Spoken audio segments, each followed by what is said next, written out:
The tax cut for the wealthy was successful. The tax cut for building his financial economic base as a politician was successful. And it gave a nice boost to the economy because it stimulated everybody who has got money to invest because they were floating in it. You also have to remember that when the government cuts taxes like that, it suddenly is plunged into an absurdity, which is, how in the world are you going to pay for all the things that people want you to do if you're cutting the taxes? How are you going to help college kids? How are you going to support Social Security? How are you going to make the road function? How are you going to do all the things you're expected to do if you've cut the taxes? The answer is you borrow the money. Well, there is no other answer. You could cut all the services, then you'd have a revolution here. Right here in the good old USA. They all know that. We don't discuss that, but they all know it. So they borrow the money. Here comes the good part. Who do they borrow from? Well, the mass of the American people have no money to lend to the government. So they go to the rich, who have the money. You know why they have the money to lend the money to the government? Because the government didn't tax them. Do you understand this game? This is a hustle in which rich people make themselves richer. They're the ones who lend to the government the money that they didn't have to pay in taxes. Because for a rich person, this is a no-brainer.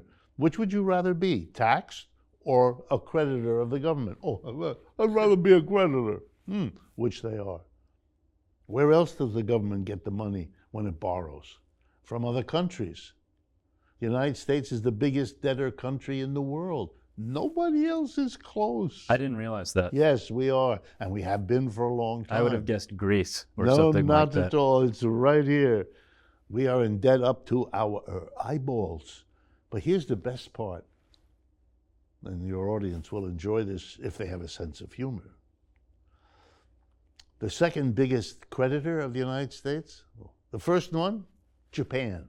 Okay, I wouldn't have guessed that. Second, People's Republic of China. Who's winning and who's losing? They're the second biggest creditor. They have lent $800 billion, as of now, $800 billion to the United States. But here's what I want the American people to think about.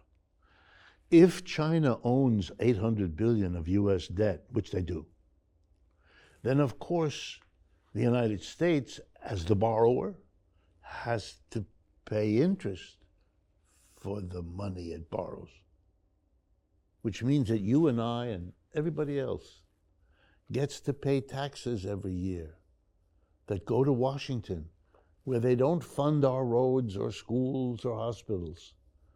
It's money that the United States government collects and sends to Beijing to pay interest on the debt. And the Chinese use to develop the Red Army. Do you understand? All of this has to happen beneath the surface.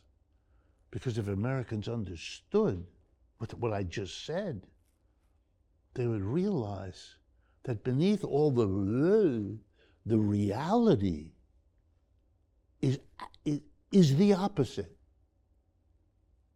The Chinese, for their part, understand that by lending that money to the government of the United States, they are funding the American support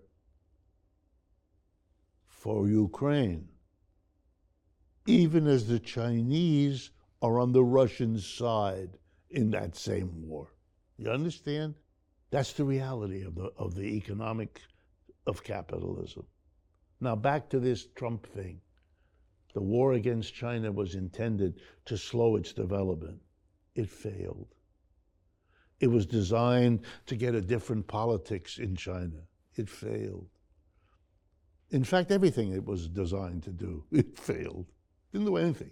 China is still growing faster than the United States, pretty much by the same margin, 2 to 3 times faster, not close. So there was a big program, and It was a bust, a 100% bust. The tragedy of Biden and of the Democrats is that they don't have the power or the commitment to do anything, even about these two things. They basically continued the anti-China economic warfare. They varied it a bit, maybe a little less intense, but pretty much the same. And they have not undone that tax cut. They promised to do it, but they haven't. And Kamala Harris suggests she will, but she wobbles, and my guess is she won't do much. There'll be a compromise, which is what they call it. Because there isn't yet, although it may materialize at any moment, the pressure that'll blow all this up. And that pressure is the gap between all the discourse over here and the bubbling reality below.